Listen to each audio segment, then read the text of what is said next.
नवांगिका recording studio Rupauli Purnia Bihar.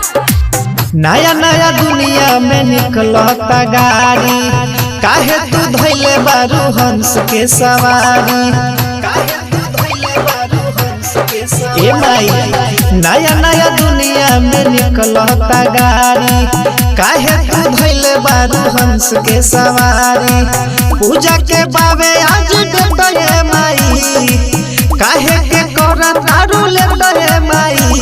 Bullet पर माई हो bullet पर माई, हंस छोड़िया बुलेट पर माई।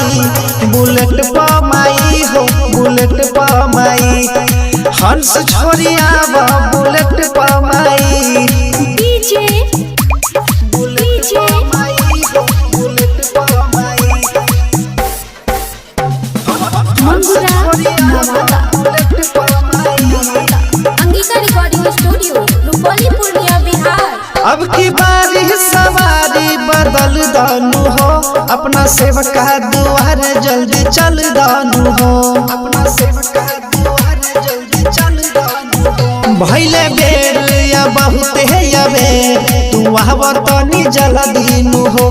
कहतानी यही से माई, सवारी बदल दीनू हो।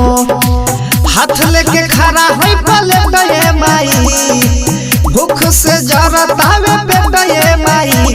बुलेट पर माई हो बुलेट पर माई, हंस छोड़िया बुलेट पर माई। बुलेट पर माई हो बुलेट पर माई, अरे हंस छोड़िया बुलेट पर माई। डीजे बुलेट पर माई हो बुलेट पर माई, Mangura Nawada. Angika recording studio Rupauli Purnia Bihar. Writer दिल खुश दीवाना लिख ले बचरा के हो। मंजिल तू मोद न छोड़ी तो हरिया चरा के हो। कि कौना काम में बारू फसल, कि सभे अगुता गइल बा। बानी भरही से खराए माई, सभे भूखा गइल बा।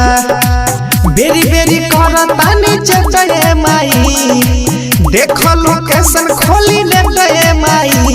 बुलेट पर माई हो बुलेट पर माई, अरे हंस छोड़िया बुलेट पर माई। बुलेट पर माई हो बुलेट पर माई, अरे हंस छोड़िया बुलेट पर माई।